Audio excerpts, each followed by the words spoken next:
আপনার শরীরে কি কি ব্যাধি আসার সম্ভাবনা বেশি থাকে, প্রবল থাকে, সেটা আপনার জন্ম তারিখ বলে দেয়। তা আপনারা সেগুলোকে খেয়াল রাখবেন। আমি জোর জবরদস্তি করছি না যে আমার ভিডিও দেখতে হবে, ভালো লাগলে দেখবেন, না ভালো লাগলে দেখবেন না। কিন্তু এটুকু বলতে পারি যে আপনার যে জন্ম তারিখটা আছে, সেই জন্ম তারিখ আপনাকে বলে দেবে আপনার শরীরে কী কী ব্যাধি আসতে পারে, আসার সম্ভাবনাটা বেশি থাকে। যেমন 1 তারিখ, 10 তারিখ, 19 তারিখ, 28 তারিখ। 1 তারিখ, 10 তারিখ, 19 তারিখ, 28 তারিখ, এই যে তারিখগুলো বললাম, যাদের জন্ম তারা মিলিয়ে নেবেন। এই তারিখে জাতক জাতিকাদের উচ্চ রক্তের চাপ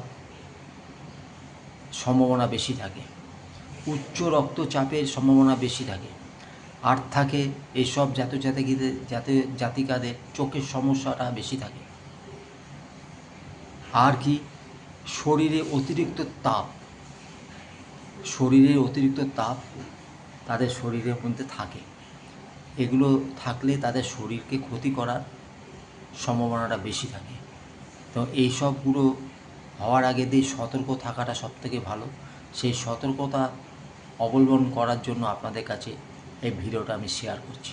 আরেকটা জিনিস থাকে, এসব তারিখ যাদের জন্ম হয় তাদের আরেকটা জিনিস থাকে, চোখে মুখে কালো দাগ থাকে, গলায় ঘেঁটিতে কালো দাগ থাকে, এই রকম কালো হয়ে যায়, চামড়াটা আস্তে আস্তে রঙটাকে চেঞ্জ হয়ে যায়। তা এইগুলো থেকে বিরত থাকার জন্য ভিডিওটা যেমন দেখবেন, সতর্ক অবলম্বন করবেন। ধন্যবাদ আমার ভিডিও দেখার জন্য।